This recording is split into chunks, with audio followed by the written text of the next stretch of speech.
Winner, winner, chicken dinner. Or maybe a fish dinner if you're next to the sea, if you are so lucky, or unlucky, depending on the lead pollution in the water. It's a strange intro from James Bardolph as we move into the North American segment of today's show. Where are those fountains, by the way? Echo Park. Where's Echo Park? Where's the valley? Okay, east side of LA is where that fountain is. I think it's Geneva in Switzerland, where there's just like a giant fountain. Or maybe it's Lausanne, I don't know, one of the two, but it reminded me of that a long time ago. Very random, but here we are. I'm still joined by Dan, I'm still joined by Mr. Ron Rambo Kim. If you haven't checked out his YouTube channel by now, then check it out. What the hell are you doing? When did you last make a video, Dan? I just do podcasts now, so it's been a long time. Can you make some videos, please? They're technically a video, just a still image, voices behind it. Anyway, let's talk about me. I just got a drone in, delivered. Let's go top-down cam. So for those of you who are following my drone journeys, this is the newest Hawk 5, the old one, which is actually, I've put it on the table. That one I've trashed in very crazy ways. Basically on the inside, all these, this tower of boards is called a stack, and I basically trash the entire stack by crashing my drone constantly. But I've got this new one in. I've got the new Racer. This one is slightly smaller. I've put my little video transmitter on the back of it, and I can't wait to get racing. We're going to be flying this weekend. The camera's upgraded as well. Look at it. It just feels so more solid, just like a really nice little drone. As the king of Danger Zone in Counter-Strike, I have to get my drone game on. So now I've got 3, although 2 of them don't really work. One of them has a lot of work to do, but this little one, see this is the old drone. It's got the 3D printed GoPro mount on the top, so there are holes in here to get the GoPro on, so the GoPro will go on the top. We're going to be flying this weekend. What's this, James? That is a loop. That is for looking at items in very great detail. So put your like fingernail, for example.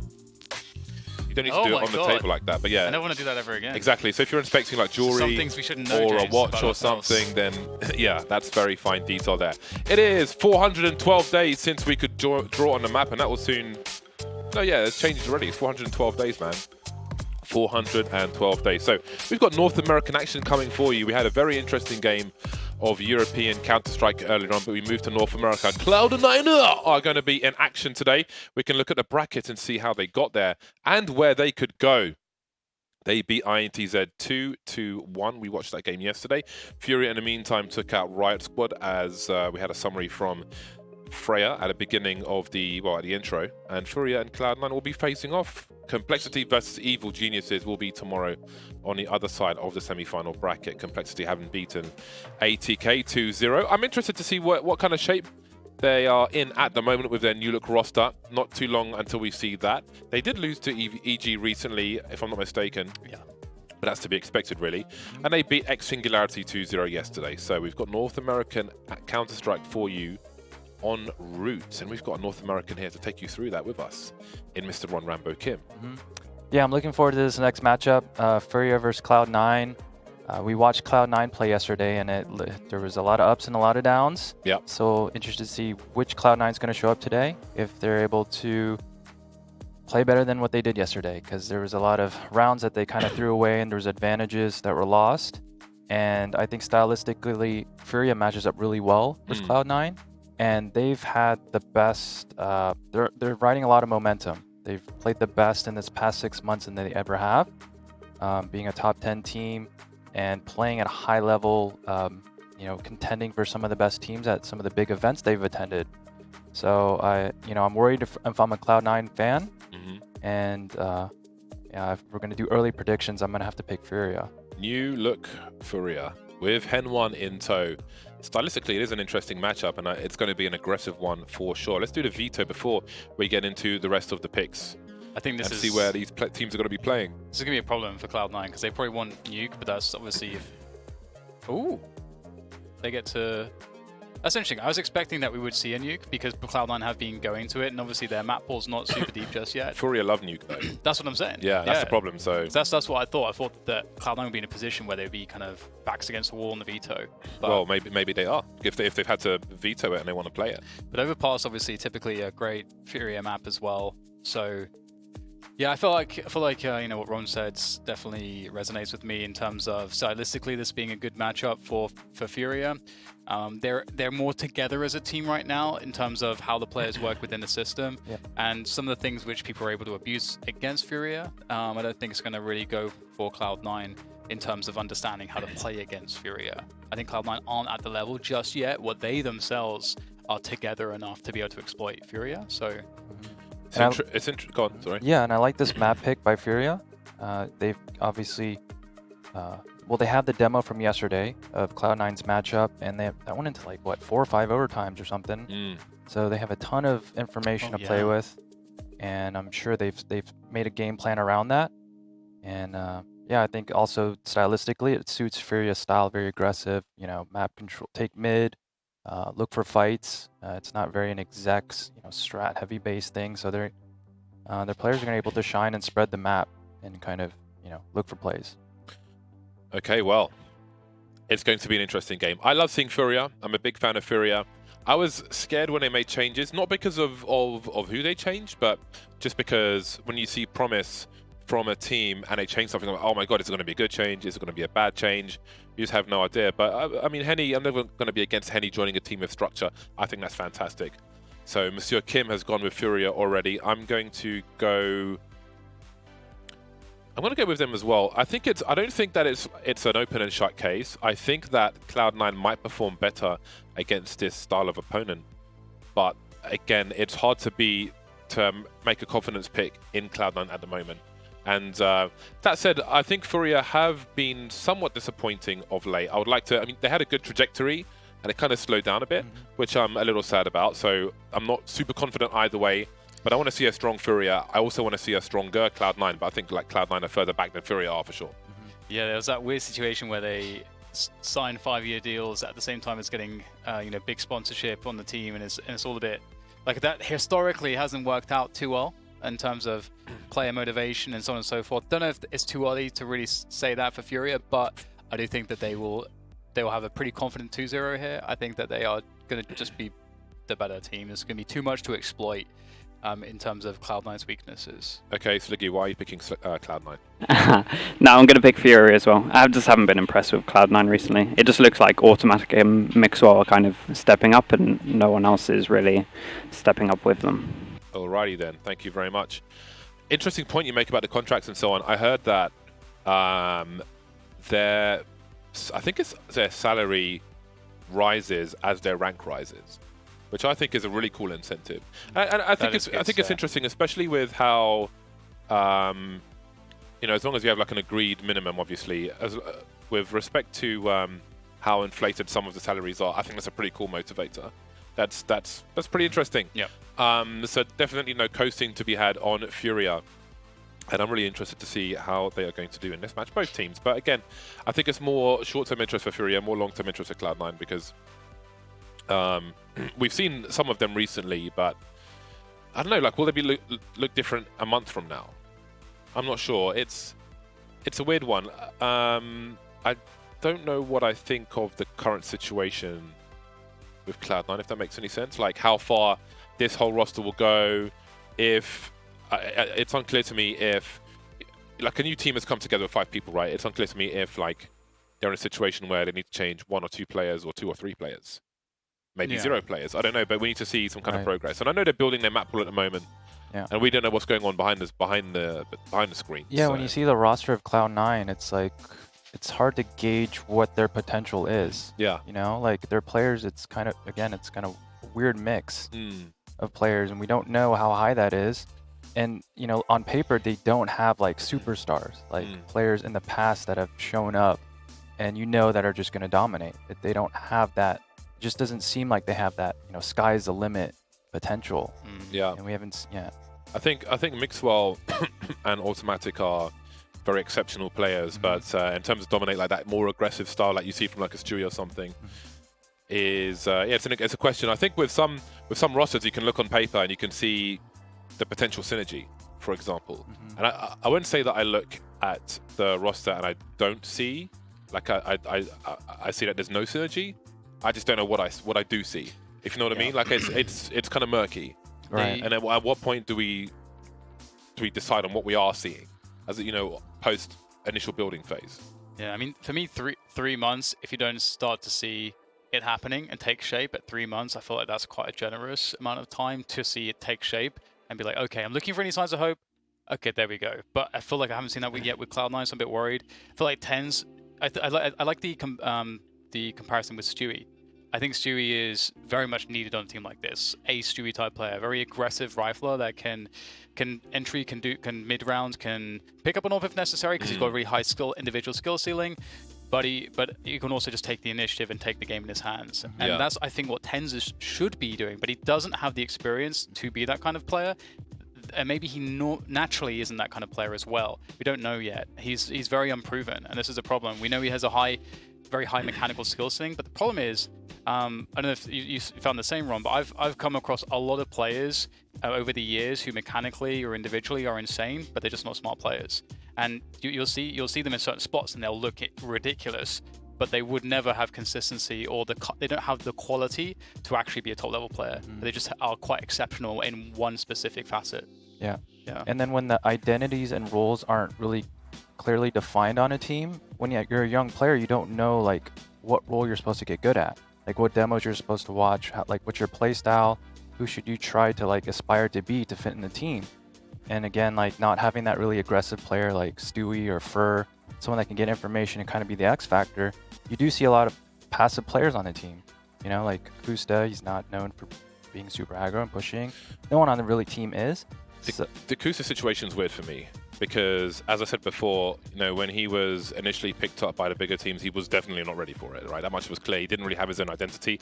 He's since grown into that. When he was the primary sniper for whatever team he was on before, I can't even remember at this point, we saw him making like hyper-aggressive plays when he wants to kind of, guy's going to drop a smoke on top of Inferno mid and then go through the smoke, get that pick and fall back and so on. But now he's not really playing the role that he's grown into and found his identity in.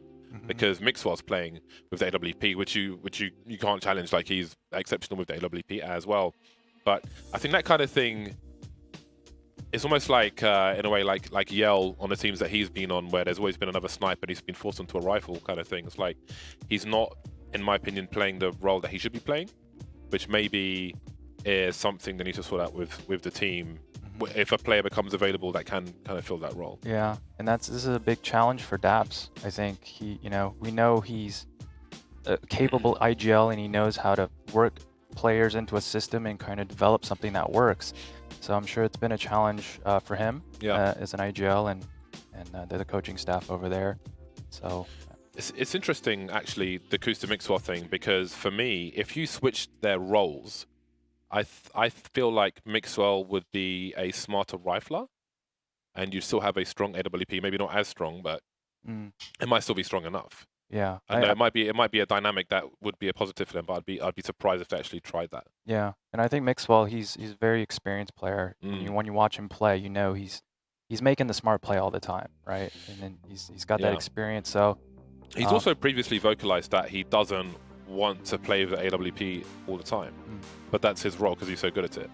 But he kind of, I want to say he said he hated it, but maybe he's changed his mind since then, because that was pre-Movie Star Riders. What do you think of that, Dan? Well, I think you can go different directions with it. Obviously, we have some case studies for that. Liquid, for example, initially they had this predicament. It's like, we don't have a natural AWPer, so they just stick it in the hands of Nitro, who became the ideal after being a star rifler, which is quite a transition. And he made that work, but they didn't use the AWP as a focal point to the way that they played the game, which you can do, because you don't have to have a Zerg, the guy that's going crazy all over the place, and design your rounds and so on around him. Which is obviously what Daps previously did, because he had this skill. And so it's like, okay, well, I have this, so I'm going to use these tools, which are incredible. He's got a different kind of challenge now, which I think is making a team that's more like Team Liquid. Because in theory, I think that could work, but you would have to take Mixwell off of the AWP, because I think you're right. I think that you would need his impact outside of that, being able to take initiative, because that seems to be the problem. Like they don't seem to have that natural guy that can go out there and just get rolling, or getting their team into the map. Almost time to get a match rolling, but first we need to look at the numbers from Pinnacle. What do the users say? We've all picked Furia, and well, that's fairly solid. It's interesting. Again, one of the stronger Brazilian teams and one of the bigger North American brands, so it's about 50-50. Yeah, we got a slight favourite for Cloud9. That is interesting. I would have thought the Brazilian crew would have come in a little stronger than that, but Yeah. there we are. We'll see if you can earn back the favour of Furia once the results have come through. Who knows what happens? But Pinnacle, I would expect them to favour Furia here. There we go. See, this is more sensible, I think.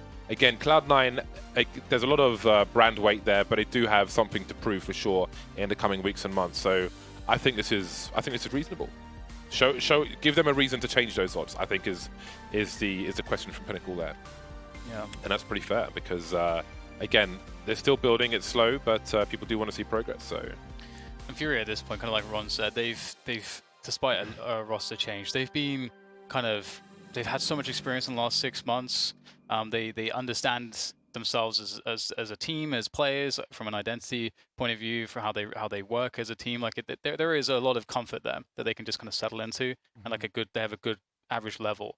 And Cloud9 still don't know where any of that is. So yeah, I mean, Cloud9 are heavy underdogs. I think, like really heavy underdogs here. Yeah. To me as well, I'm actually hoping that I want to see that next evolution of Furia too. I'm waiting for that because I want them to be like Avangar in terms of a more complete team, because their success was they had a really high peak, then people figured them out, and then they kind of disappeared. That hasn't happened to Avangar, because Avangar play a different type of Counter-Strike, which is more replicable and less abusable. interesting. Well, the knife round will be starting very soon indeed. So we're not too far away from the beginning of the match, but let us know what you guys think. You can always use the hashtag ECS8 on Twitter. Some people sent me a bunch of questions and even suggestions for Nade of the Day, which I didn't get a chance to look at earlier on. I was fiddling about with the new drone, which has just come in the post, but I will look at those after the show and then reply to the things if I think that, well, I will reply to them. I'll see if I deem the grenade good or not. I couldn't find my bloody pen yesterday. There was a match, we saw some really nice grenades, but didn't manage to get there. Here we go, some knives. I have a couple interesting ideas. So, just speculation, of course. A couple interesting players that could come into the Cloud9 lineup. Skadoodle. That could be interesting if Skadoodle decides to return. He can come back to Cloud9. Makes Love sense. to see that. Then you'd have 2 players you could AWP. He could dedicate himself to an AWP, make Soccer go on the rifle or whatever. Or alternatively, you can get Oscar in there. Obviously, you're adding players that are star level AWPers, but that could free up Mixwell to be kind of like a Forest, where he gets to pick up the AWP if he wants, but that's not his primary function. So that could always be an option. I think Skadoodle put out some YouTube content for CS recently, but I haven't caught up with. I need to check on that. Yeah, but anyway, it is the current Cloud9 we're going to focus on for now. That's with the smoke and a diffuse kit as per usual. Automatic looking for number 3. 3 bullets left in the magazine. And 3 enemies. Oh, he's so patient with them. 1 bullet left. His teammates can clean up the slack. Surely they can pick up the slack. Kesvrato now, star player for Furia in a very awkward spot. Put himself a P250, but it's close range. And he will be executed. Kusta gets a cheap helmet. Everybody else has to spend $1,000. Excellent setup, Daps. Baiting the T's in and automatic the strong angle. And Furia just scaling kind of funny. They went straight to sandwich, not expecting anyone to be defaults or under the balcony. And automatic getting 2 easy shots there. So I didn't expect there to be so many people on A so deep so quickly.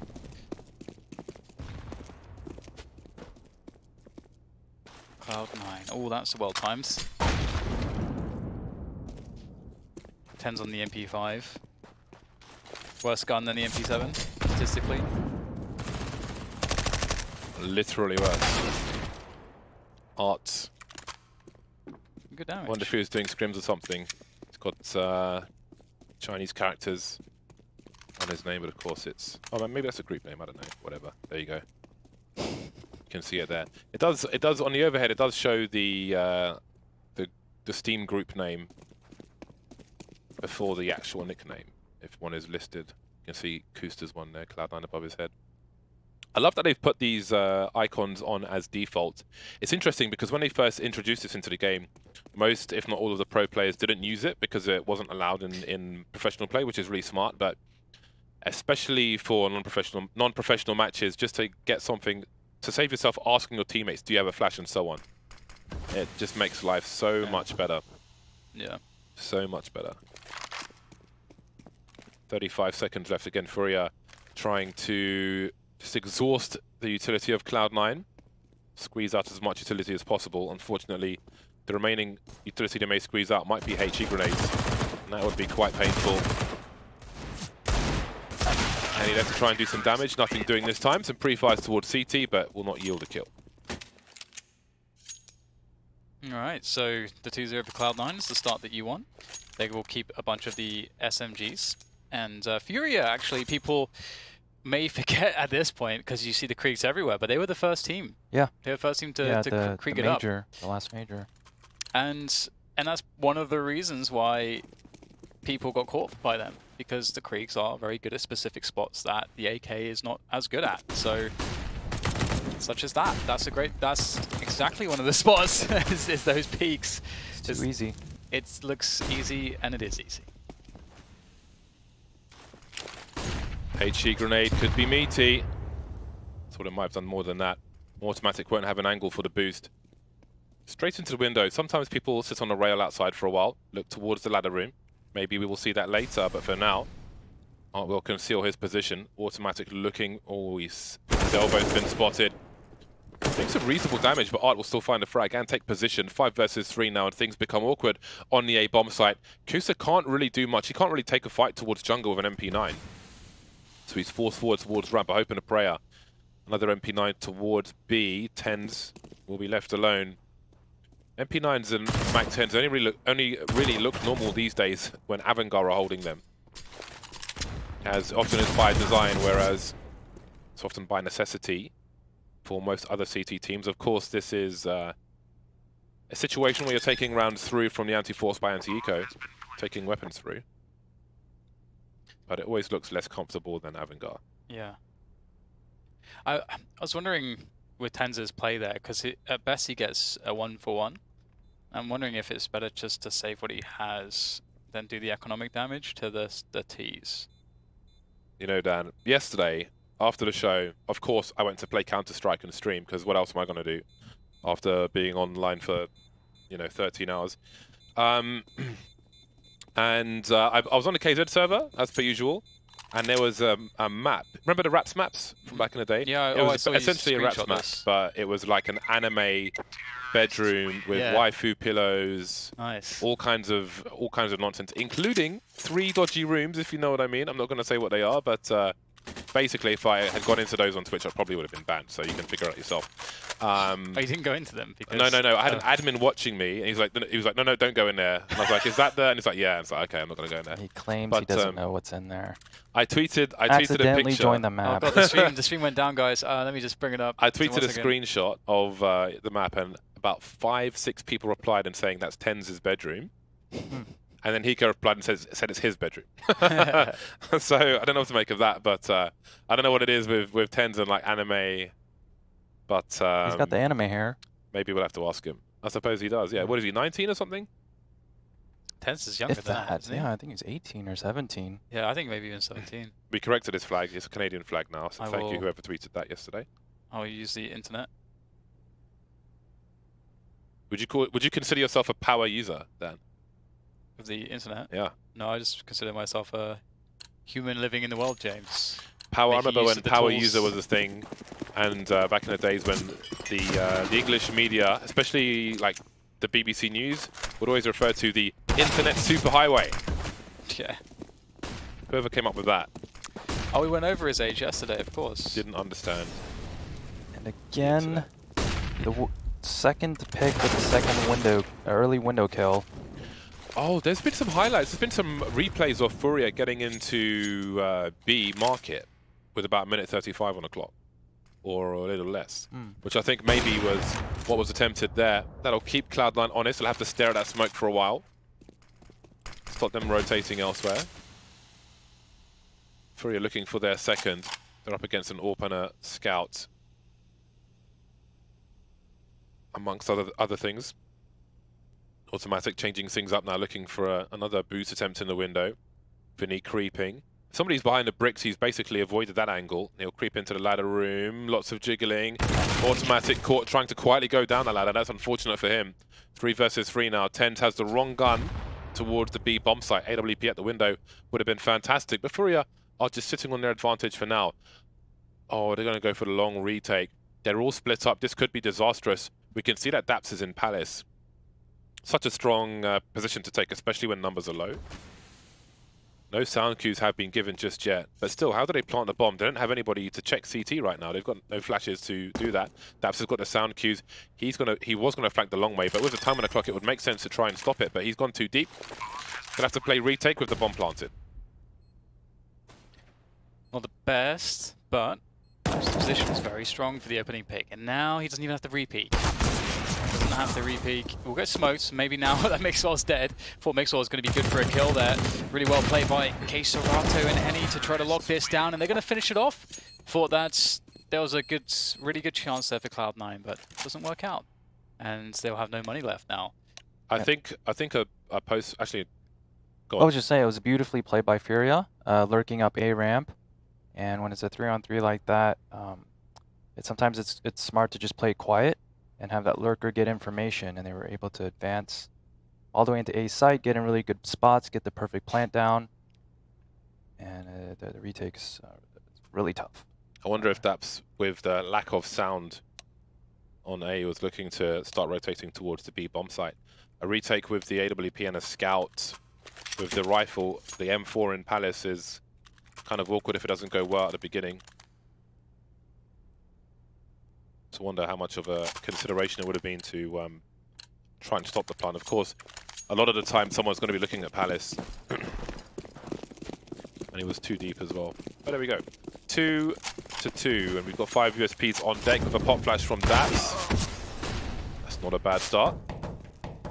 We haven't seen much of the, on a T-Eco, the smoke top mid and then 3 or 4 HEs through the smoke into the window. Saw it 2 or 3 times. I'm not sure if it was Astralis or somebody else, but Astralis. Yeah. Well, they've got 3 kills in a 5 USP round with 1 flashbang. That's pretty good. And that's 3 rounds in a row, 3 gun rounds in a row. Furia fast taking middle without anything, just dry running out mid. And first 2 gun rounds, they got the window pick. So we'll see what Cloud9's adjustment here is if they're just going to concede, give up window. Because fighting for that mid right now, they're losing those battles. Back to mids goes Arts. Okay, he's got a great position. He understands what's happening. Molly force makes it even worse for Daps.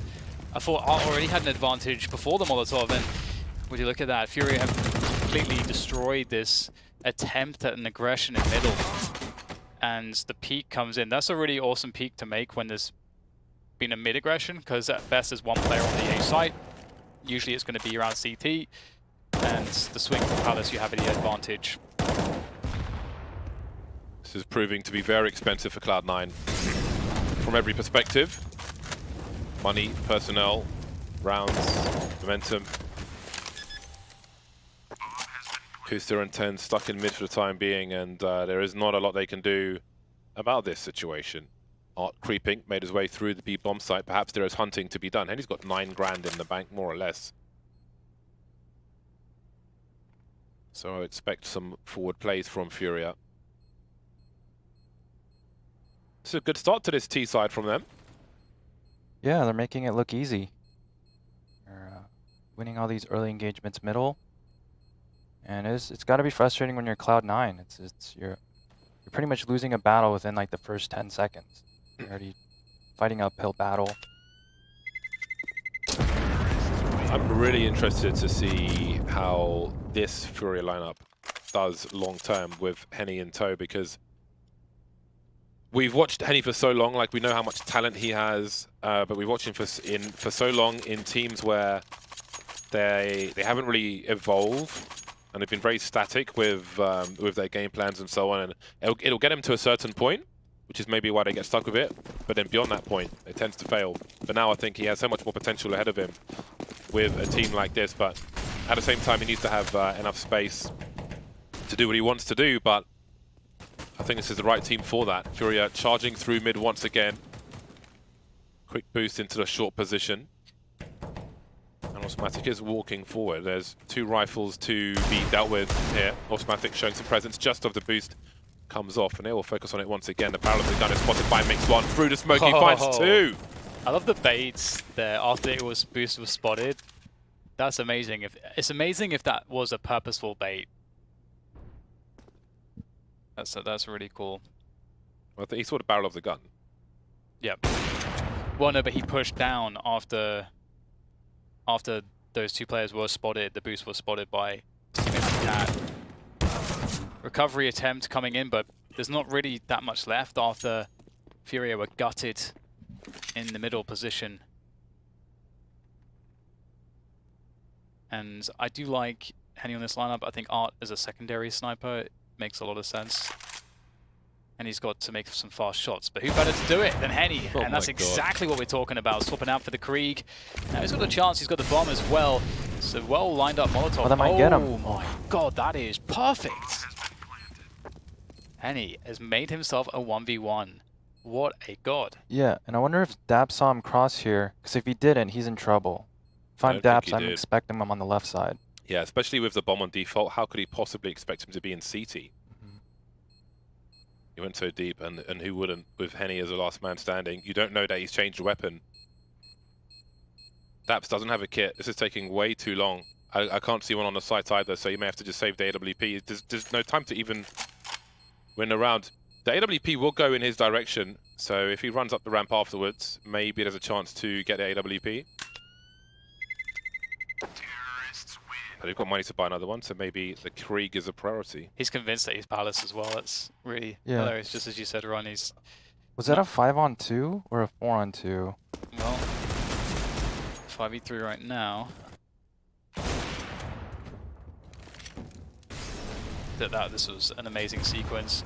The fact that like Henny 61 pretty much wins all of that without really flexing his skill really that much. It's just like smart decision making ultimately. Yeah. The first shot was really swift. That was smart. And Cloud9, you got to win those rounds. What do you got to say, you know? It's a 3-on-1. You got a chance to get back in the match and win an eco.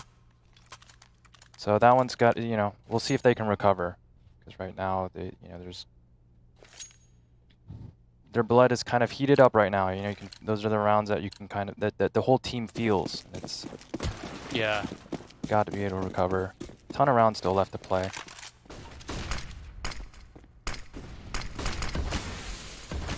Five Kriegs, Furia special. They were the first. Oh, Kusa knows, but he couldn't react in time before the flash comes in. Art can't take him down though, but Art does pick off Daps from the site, which is going to allow the rest of Furia to get into the A-bomb site, which is what they're doing right now. Nice play from Automatic. The footsteps on short. Tried to find a frag. Didn't quite, but Yuri's left with 12 HP. Mixwell, some space control, some area control with the Molotov. Stops him swarming his position for now. That's quite a nice molly. Takes a lot of angles away for him. Trace Ratto waiting for the peak that entire time. There's no bomb plant pressure just now. They don't have smokes up. Just waiting to thin the numbers of Cloud9. Identify where the CTs are coming from. Create a strategy to deal with it. A smoking connector now, and that will be cover for the plant.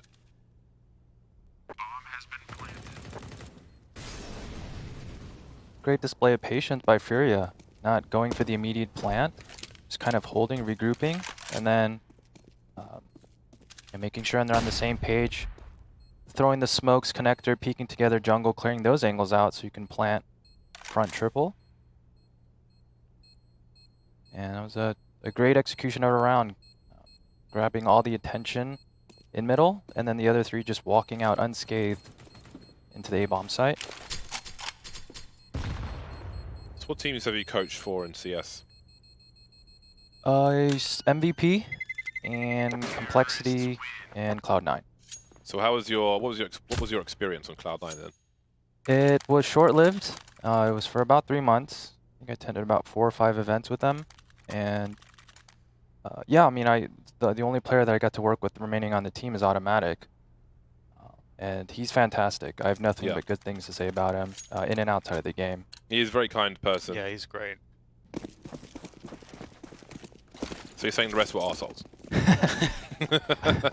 No, they were, actually, they were all amazing players. I mean, Flusha was on the team when I worked with him. Oh, and that he's must be great. Yeah. It's a shame he left. At the same time, it's great he's back on Fnatic.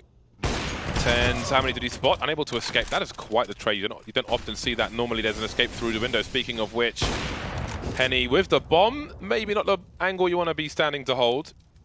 At least throw the bomb out the window. Yeah, it fell out the window. In the wrong way.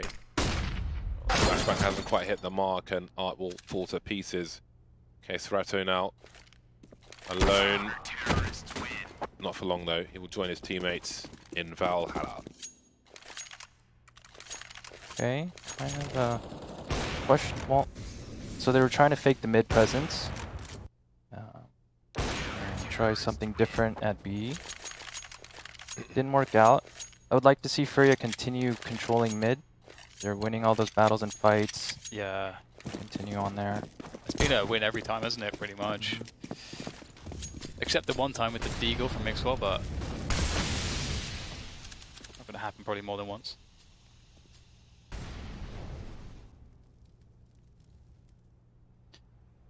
Interesting. What does Mixwell read with that gap that he's seen nothing, you know? Do they think it's going to be a B explosion or an A set piece? Those are probably the two things that are going through their minds, but they don't have players in position to check for either of those. But Mixwell's still holding the gap, and they peek after the smoke is truly, well and truly gone. Oh, a whip there from Mixwell, and Serato actually nails Automatic. That's kind of crazy. That's a pretty wild action in the mid position. Kustar swinging past the smokes, looking for information. He got information, but at what cost? 3 players remain for Cloud9. That's repositioning, but he can't finish off the job in the Palace engagement. Mixwell now. This looks all very desperate for Cloud9. I mean, it was a wild start from Furia in mid, but on the A bomb site, the war of attrition has not been favorable. Furia can wait now, and that will encourage Cloud9 to spread across both sites. So wherever they choose to go, Furia, the defense will be weak. Ten's walking up mid. Of course, he can't run in that position because if there were players on T-ramp, they would hear that.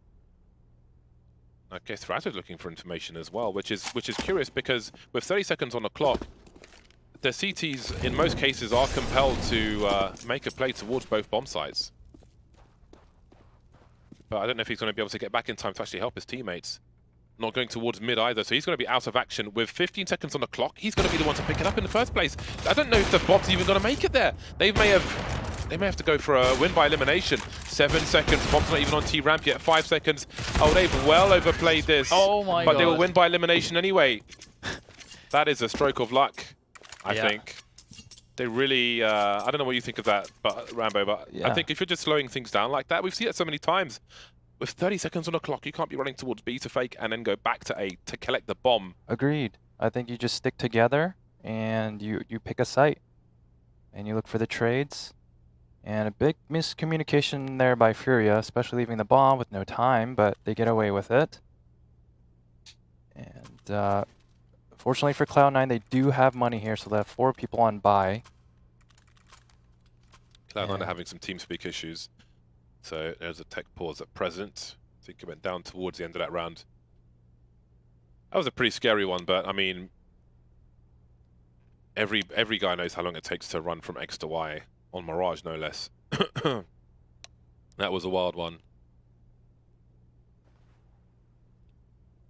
It's weird situations like that where the CTs don't necessarily have the information that you've messed up the timing and the bomb is not going to go down. So they're almost encouraged to try and stop the bomb from being planted, even though that's not what's happening. So you can focus on that win by elimination. Yeah. And it's 2v3 like that, you're trying to win the round by the round time. Especially considering C9 had a player on B while Serato was throwing that molly. He still managed to get all the way towards A to die in time. Molotov doesn't quite work. Daps is the first to fall. And he gets minimal information. There's a guy there with an AWP. I don't know if he knows about the remainder. With 2 players making their way towards the B bomb site or the slow peak. Why do people still do this? Yeah, it's actually like free to run across the gap, isn't it? If you look at Taz when he was on Virtus Pro, and how long ago was that? He would always be switching quickly beyond that angle, and still people are just walking into it and dying for free. You can also do it without making a step. So if you know the spots, so no excuse indeed. But will the mistakes cost them? Because it's still a 3v3. They got 50 seconds. They are 3 against 1 at the moment on the site. Make that 2 against 3. As Mixwell, or 2 against 1, as Mixwell picks up a kill. Ten's also getting some damage with the AWP, leaving Vinny. And if Vinny is just able to get a kill or 2, there's a pretty huge win in this spot for Furia. Your objectives have to change as the situation changes, and you might be able to actually get a plant here if there's no confidence to peek as well. Ooh. Automatic with a timely push will stop the plant from going down, so denying the money, additional money as well, which is always nice. Yeah, and that's the round Cloud9 needed. I mean, they were down 4 on 5, and they invested heavy with 2 ops, and it paid off. So now many they need dry peaks. Yeah, a lot of dry peaks. But Furia has the info now that Cloud9 has 2 ops. We'll see what their answer is. They're going to try to do an A exec, B exec, or... Furia used to be infamous for having really fast, solid, detailed T-side rounds. It almost seems like a devolution. I don't know if they're trying to play off Henny picks or something, but there's dry peaks everywhere. And I think they're capable of more than that. Well, I think the dry peaks have been working up until that point. Obviously, Cloud9 has double AWPs now. They do try to get 10s on an AWP so that they can play him solo on B. However, with the dry peaks were still working, we could see them taking challenges around the A side, around middle, and it working out generally, like just outskilling in the 1v1s and the duels, the Cloud9 players. But now perhaps a call for a change of pace. You can see that everybody's in the B apartments for Furia, so if you see double AWPs, this is definitely one of the solutions. However, the setup for Cloud9 seems to be all-encompassing. A deep setup on A ramp, and that allows them to cheat everybody else towards B. Start looking through the underpass, putting the Molotov out immediately. Kept his gun out, probably would have got 2 kills there. Get coverage up top, although he would have been seen first. Maybe that's the nervousness and the fall away. The reason for it. The 3 players remain for Furia now, quite spread out from each other. There's a minute on the clock, so they can huddle up and try to overwhelm the site and see where it goes from there. Funny thing about Daps' position is that the urn, like on being on top of the urn with the shadow advantage, is so strong that it makes that other spot strong, because everyone checks for the urn spot first because you're more afraid of it, allowing you a timing of your Daps. That is risky business. Oh, they actually spam it. Beautiful. 30 seconds. They've got time to make some more plays to take control of something, but that's also time for Cloud9 to rotate, and it will be a full rotation. 2 plays now in CT. 1 beyond connector, 1 inside. And then there were 2 Furia players. 15 seconds. They have no position to plant the bomb now, but they'll commit to it. There's the first peak, the harassment. The bomb's actually going to get planted, which is impressive, but they won't last much longer than that. T sides, the T round starting to look really difficult now for Furia. Perhaps Cloud9 is stabilizing. Yeah, that was a very curious round there by Furia. They threw the fast mid fake, and then all 5 regroup B halls. And it looked like they were going to try to do some kind of B exec. And they found out they had that op engagement, and then they instantly audible to underpass. They canceled because of that op spotting each other. And when you have mid control aggressively, you can have someone in window dedicated to underpass. It's a really strong angle to walk upon when you're out of T. Yeah, it's almost like Furia were hoping that they would have conditioned Cloud9 to stop playing so heavy in mid, but because Cloud9 don't seemingly care about that, all the control they want. Fast movement here, Mixwell with that whip. Does have the coverage from that automatic, and he'll get back in action with that 5-7. Finney's the only one standing. He has a potential 1v1 against automatic if he's able to get the swing, but he's going to try to Yeah, he's going to try to bait automatic if automatic has a better position. And there we go. Cloud9 looks like they're stabilizing now at the end of the half. And Furia still have the info that Cloud9 have 2 ops. So if I'm Furia, I'm going to go to an A or B exec. I think the B exec, looked like that's what they originally planned. So I'd like to see them follow through with it. Throw those 2 smokes near Get Right and Cat. Oh, Whoops. dear. Someone did not press the jump throw button. That's how it probably look if Sliggy tried to throw smoke into window. Yep.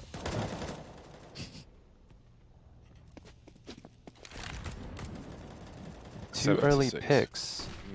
I wonder if that Cat smoke missed as well. Looks like Furia have run out of steam in some regards. Bombs being collected by Hen1 while the other 2 players push into the A bomb site. Looks like he wants to see what's happening. Moving towards top mid now. Are they going to try and wrap through these smokes or something? Tens is in connector. There's a pop flash for Serato, making inroads, making outroads. Finny now is in a dangerous situation in middle of A with 5 players alive. There's a trade and it's a 1 versus 5 for Henny. Made towards 4. Oh. Looking for trade fraggers, and there are many of them. I love Mixwell's off angle inside the ladder room with an AWP. But he's scoped in and he's been heard. Inviting the peak. Invitation was accepted. 7 to 7. Cloud9 with 4 rounds in a row, 5 from 6. Timing was a bit off there from Furia. They couldn't kind of sync up with Serato coming in from mid in time, and the 2 players stairs died when really you would have at worst wanted just one to die, and then Serato to trade it. But either way, it is indeed a great spot for Cloud9. They finally broke the money of Furia, and he took them, many rounds right at the end of the first half, and we see Furia with the pull buy. Going for that B play. Ten's already in there with an incendiary. Good counter utility is just ravaging this push. Okay, this is a non-starter. And there we go. 8 to 7. Cloud9 actually finished the half with more rounds. Good effort by them. They've got to close things out though. We'll see if they can do that after the break.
Up your game. 128-tick servers for the smoothest, most responsive gaming experience ever. Ensure you game seamlessly with our state-of-the-art FACEIT anti-cheat. Track your progress with advanced stats within your community, country, or region. This is the true ranked experience. Sign up now at FACEIT.com.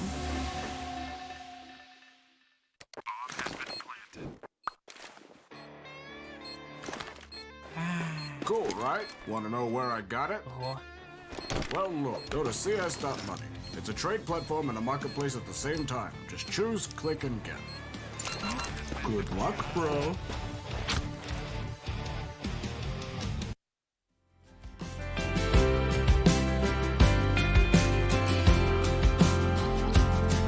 Sometimes I miss where I come from, but I am glad to be here. Up and down, around and back again. Year after year.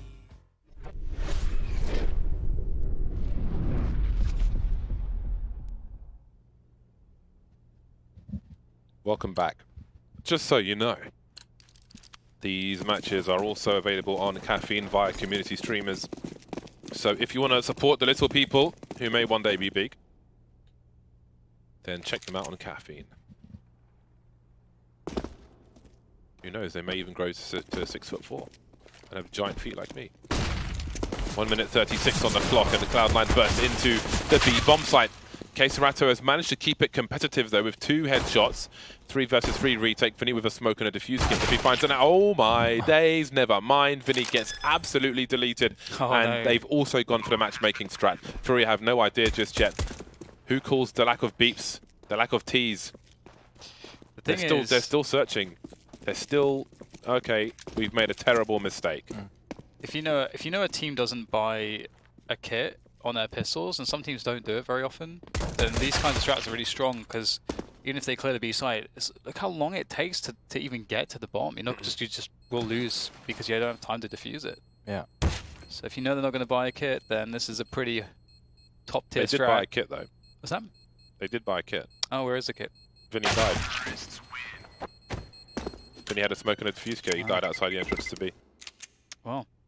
I love that pistol strat by Cloud9. I've seen it multiple times before, and it's one of those ones that could be a big flopper or a big success. Yeah.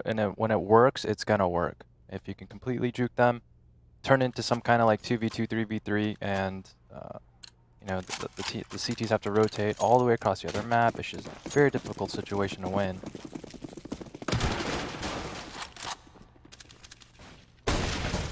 Tag for both. And Henny will leave the window position. He's got no Kevlar. He's got no Kevlar because they're on a force fight and he wants to scout. They have 4 smoke grenades though. I think the scout is such a good pickup. If you've got a really good sniper, you can use it effectively.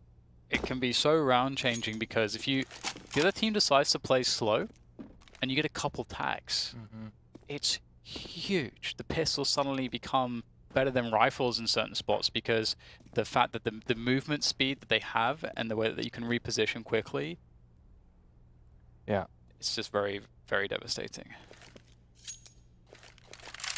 Well, it seems it will be a slow round from Cloud9, or at least they'll slow it down for now. Doesn't mean it will continue in this fashion. There is a minute on the clock. You can see Furia have setups towards the B bomb site. They are invitating Cloud9 to go towards B. This is pretty bold for Furia to not even have a single player on A. Because normally, obviously, you're going to want your MAC-10 to clear something, to clear a side of a map in a spot like this. If you really don't know, and if you get a 1v1 against that MAC-10, you kill him. If you got a CZ or something, then you really put the T's in a bad spot. But looks like. Well, so this might still be doable for Furia. Yeah, it's a big kill, and Cloud9 are just now taking a bomb site. So I wonder if they're even going to be able to get the bomb down. And utilizing their rifles perfectly. I was wondering if Furia would just stay in the B bomb site and start again in the next round with their 5 players. If they don't get that kill in mid, I think they probably do. But it's one of those situations where it baits you into losing everything, essentially. Yeah. Well, they will pick up 2 of the pistols and 2 of the weapons. So there's 4 players who are going to have weapons in the next round. That's still pretty good. Still danger. Yep. It's a salvage operation, which has recovered much. Talking of salvage operations, it's crazy how many wrecks are in the sea. If you look at a map which lists all the wrecks, there's a lot of wrecks. A lot. And those are the known ones. And UFOs in there, apparently. Are there? Oh. Yeah, I'll link you podcast, James. But space is fake, Dan. A map What of are you all talking about? Stop lying. Shipwrecks? Like sunken shipwrecks in the ocean? Is that what you're saying? Yeah. So if you, I don't know what you call them in, like an ordnance map. We have an ordnance survey map. So if you're looking at one of those and it just lists wrecks, but it's probably digital maps as well, which just, like if you look around the British Isles, there's loads and loads and loads and loads and loads of dots of wrecks. Loads and loads.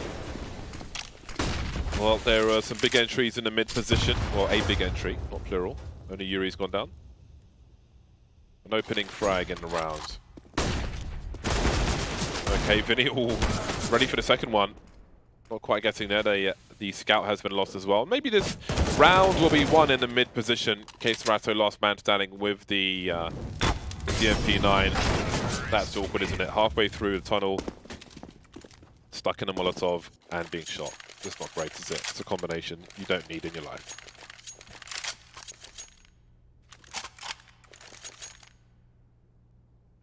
And we'll see what Cloud9's game plan here is, if they're going to go straight into some kind of exec strat, A or B, or if they're going to try to utilize mid.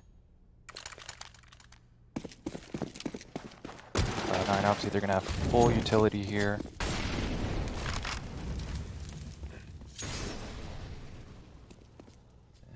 Cloud9, they have 2 and A Palace. It's interesting.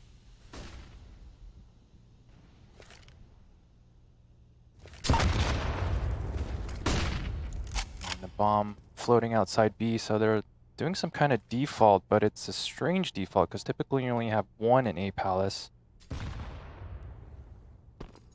And yeah, and there that player falls back now. Maybe they were expecting some kind of push.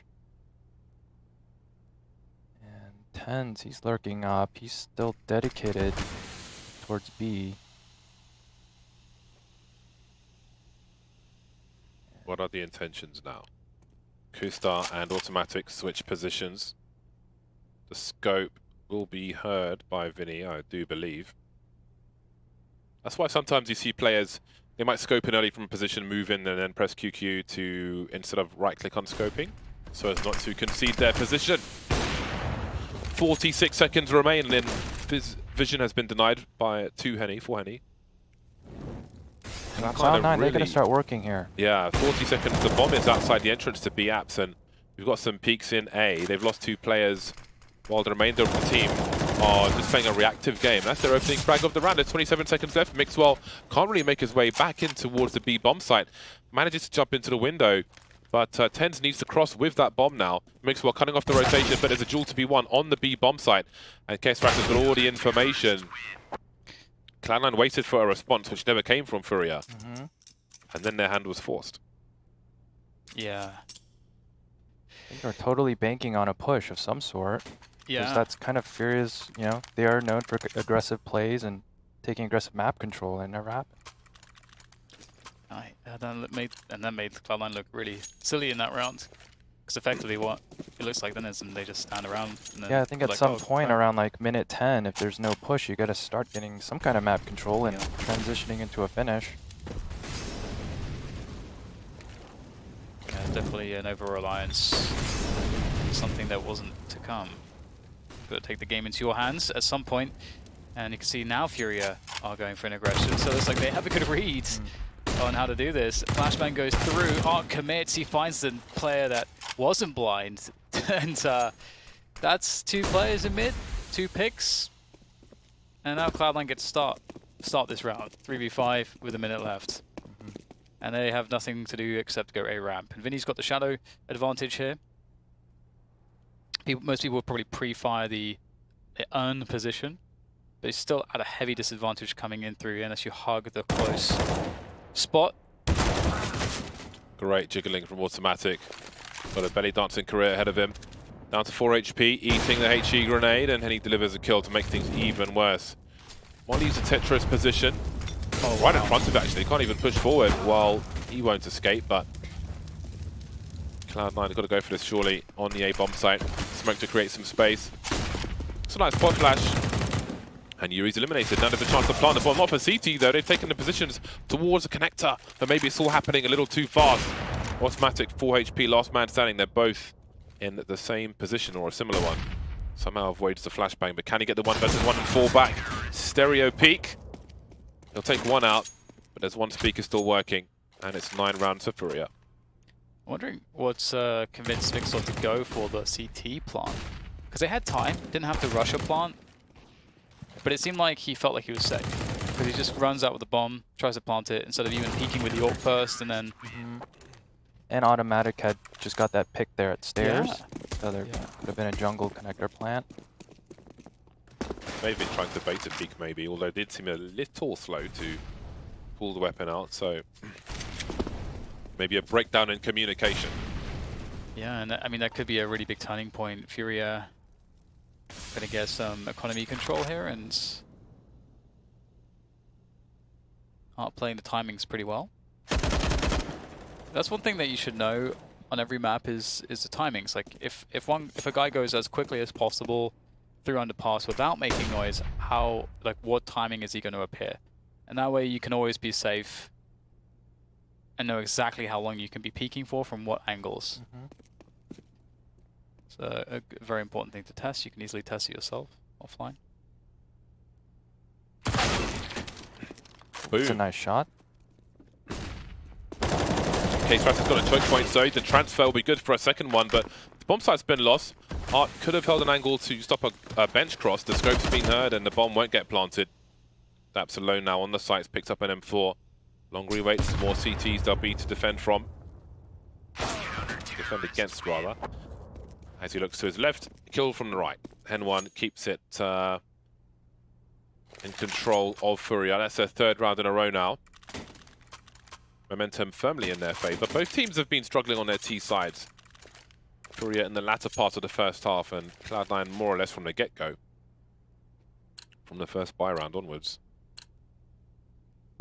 Haven't hit the mark just yet. Still in the lead. And they've got another buy with 4 Kriegs and an AK. A reasonable level of grenades. Just need some more success. Art's put himself in a pretty scary position. Had someone been pushing underpass, he probably would have been taken out there.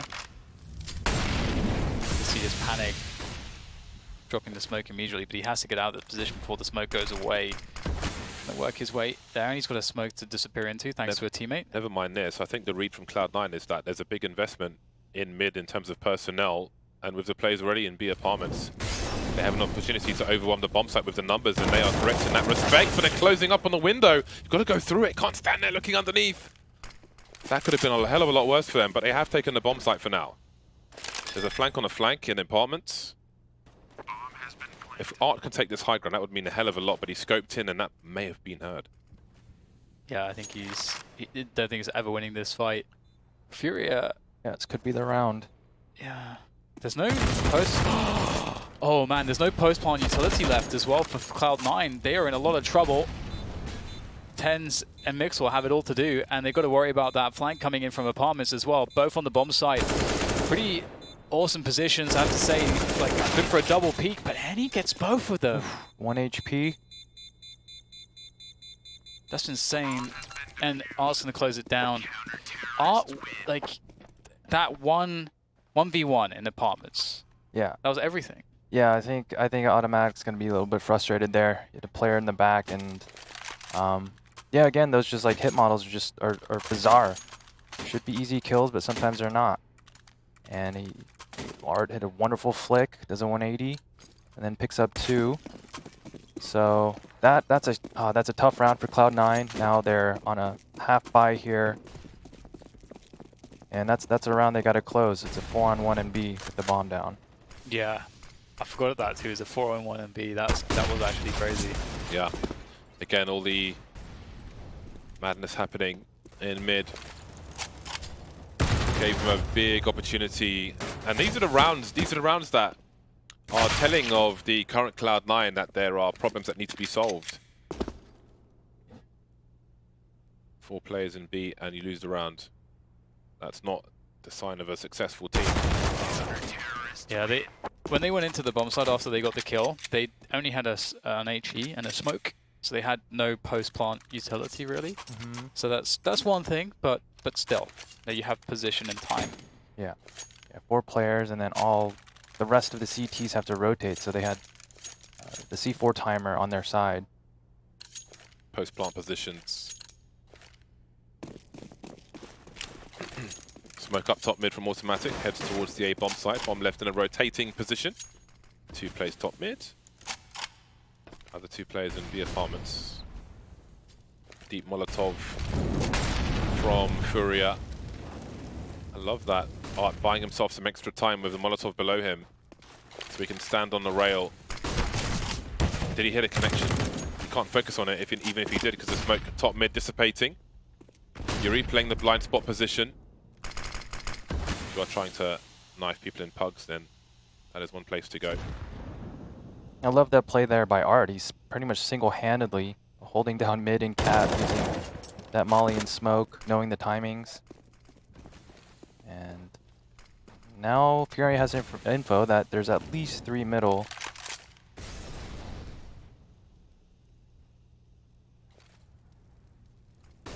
And Cloud9 looks like they're trying to do a B split, and Art, he's already scoped in, gets 10s, peeking up at that angle.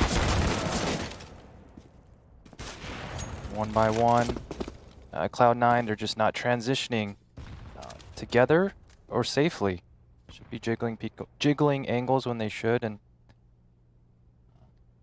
well, here's a potential pick for Mixways. They need it. They need this so badly to try to enter the round. Although there's still another player in the site, so no easy solution. Try to force the issue running through the window position because time is so low, but gives away the sound cues. And again, it's another round in which I feel like there's a lot of these rounds for C9. I mean, it happens for Furia less, but it was present 1 or 2 rounds where you look at it and it's just like, it feels like their hands are forced by forces that it shouldn't be forced by, such as we don't have enough map control, or we don't have enough time, or we don't have enough tactical capability to create an opening. yeah, Like, it's just these kinds of things, and if you watch that, it just looks very deflated when you're a spectator. yeah, Cloud9 did a beautiful job taking mid. Just couldn't finish there. Getting picked off 1 by 1. Look at those numbers. They're only 2 rounds behind right now, although, I mean, they're more or less 3 rounds behind. And 7.4, no faith from Pinnacle in Cloud9 based on what they've seen on his T round. And it hasn't been so much. Lining up for Vinny in the sandwich position. There's finally a trade. Now, I heard a bell being rung. That is quite the deletion from Art again. Furia masters with the Kriegs. Seasoned veterans, 2 rounds away from the first map. So pretty much, outside of the pistol, Cloud9 haven't won a round. And they won the pistol in the first half as well. They only converted the one round after that, but still. Yeah, it's definitely quite telling.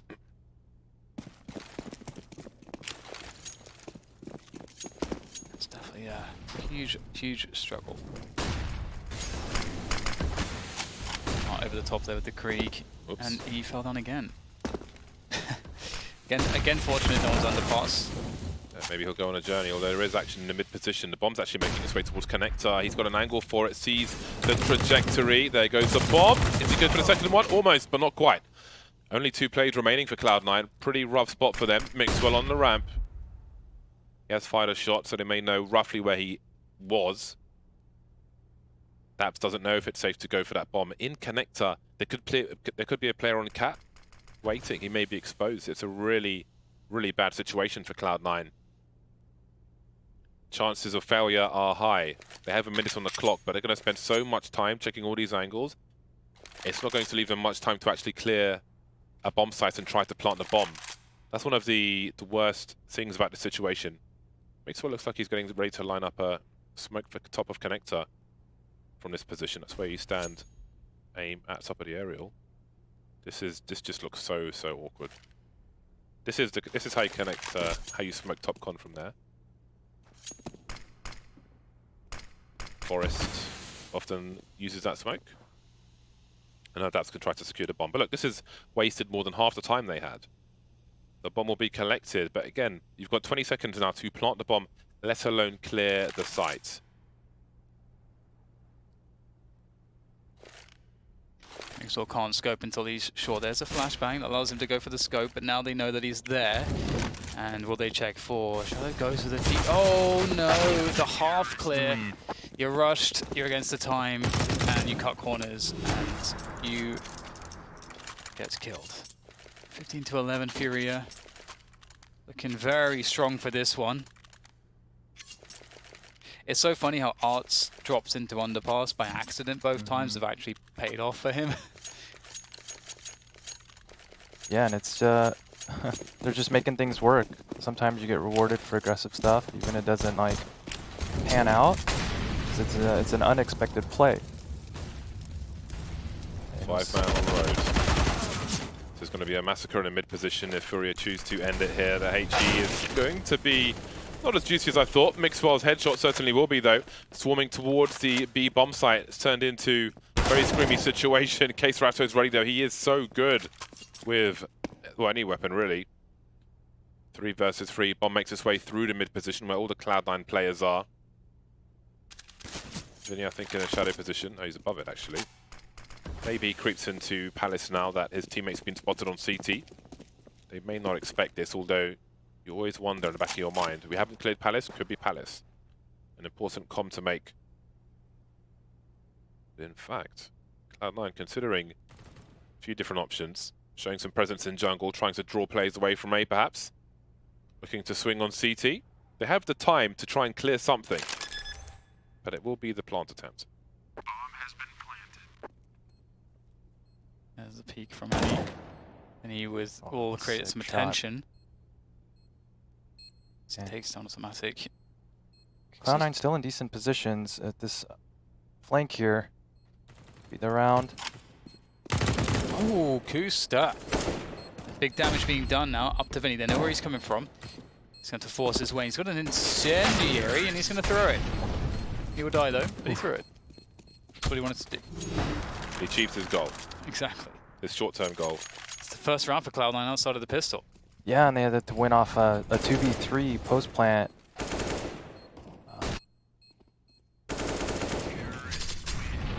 It's Mixwell doing the damage. Getting it done. Having some fun. Can they continue the success? We have double ops, everything of course, for Furia.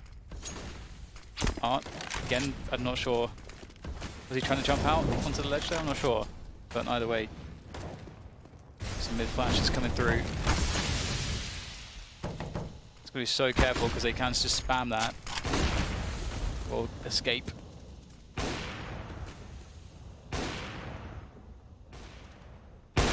Don't expect the other orb to be there already. And now what do Cloud9 do? They've got some amount of mid control, trying to take Connector now. They've got Palace coming as well. And he's almost lost his life there. Bomb collected, bringing it to A now for the split. Nice no scope from Hen1, but there's more work to do. And Vinny has been lost. Right at Palace position, bombs creeping on T-ramp, and the rotation begins for Furia, but they're rotating into the crosshairs of Cloud9, it seems like. Case Ratto trying to get something done, as is Art. There's a flick, that's a big player taken out, but there's one more by the stairs, won't last very long with Case Ratto in tow. And there's frags all over the place for Furia now, turning everything around and leaving Daps in a 1 versus 3 to keep Cloud9 in Mirage. This is the pick of Furia. They've come close Cloud9, but it's the end of the line for them. Furia take it 16-12. That was a very one-sided affair in the second half, at least. Yeah, Cloud9's T-sides. They haven't really looked great so far, and there are many opportunities. I feel like, Furia were not playing perfectly. Furia themselves were definitely not looking at their, like they were at their top form, but it was enough. Like the individuals played pretty well. They looked decent as a team, and on that second half, it was very dominant. Yeah, and Cloud9 heading into the second match here. I mean, they just got the T side got stomped on, but luckily for them, it's going to be their map pick coming up next on Train. Unfortunately, they'll have to start T side, so we'll see if they can get pistol and get something going. I have a feeling that if they lose pistol, and we might see another repeat here of them kind of just getting stuck on T side. I think there's a knife every map. Yeah. Oh, is it? Yeah, Okay. I think they should pick the sides. I think when one team picks the map, the other team should pick the side. It should be a knife only for the third, but it's not up to me, and it isn't. So we'll see. It is to be played for, but here are the scores on the doors. Again, just Cloud9 lacking in conversions on their T side, I think is a common story at the moment, especially we had that example on the B bomb site, and here they are, they're 0-1 down now, but they are moving on to their pick, which is Train, a comfort pick for them, but Furia are no strangers to it either. That comes up after the break, which is now. We'll see you back here in just a few minutes.